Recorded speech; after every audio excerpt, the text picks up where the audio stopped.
We who are gathered here this morning on the anniversary of the landings on the Gallipoli Peninsula think of comrades who went out to the battlefields of all wars in which Australia and New Zealand have participated but did not return. As the dawn is even now about to pierce the night, so let their memory inspire us to work for the coming new light into the dark places of the world. One of those inspirational figures was Harold Martin. Born in Western Australia on the 1st of January 1917, Harold attends the dawn service every year. At the age of 102, he still reads a short verse in memory of his fallen comrades. He had joined the army to defend Australia, but the powers that be underestimated the strength of the enemy. Singapore fell 10 days after he arrived. But his story does not end with the construction of the Death Railway. Having survived 2 years of slave labour, he was put on a so-called hell ship bound for Japanese coal mines. His ship was hit by US torpedoes, leaving him and hundreds of other skeletal prisoners of war treading water in the South China Sea.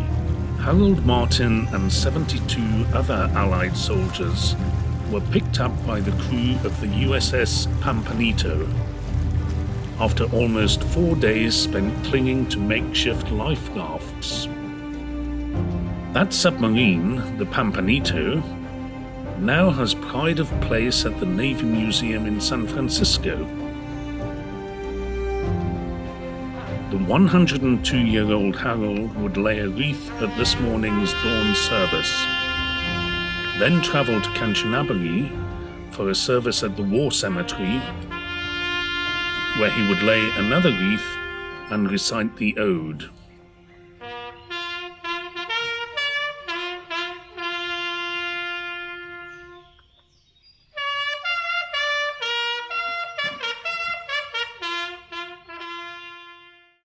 Most visits to Kanchanaburi do begin in the town of Kanchanaburi.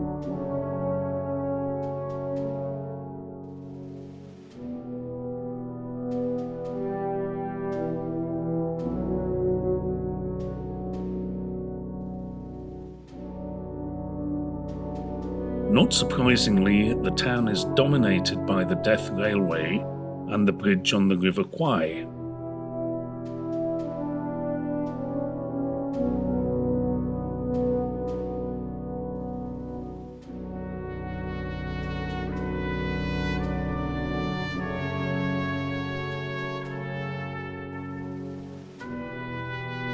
The War Cemetery is maintained by the Commonwealth War Graves Commission and remains a moving memorial to horrific times.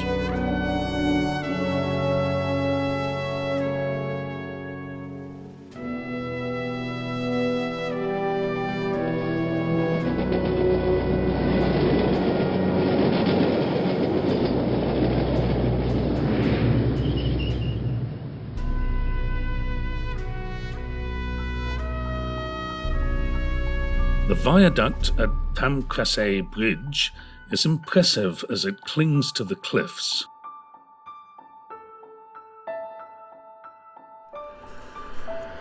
and walking along it is certainly not for the faint-hearted. Walking along here, no handrails, quite scary, but enjoyable nonetheless.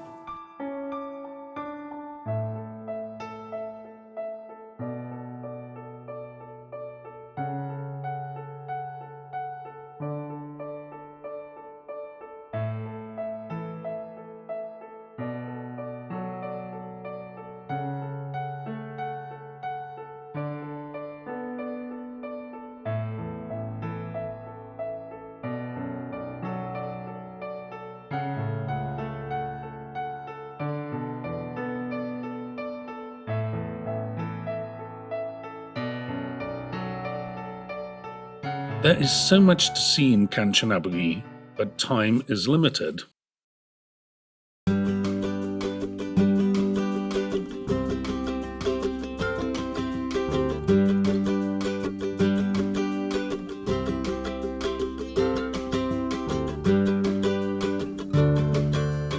So it was up to the Vajiralongkorn Dam. Its reservoir started filling with water in June 1984.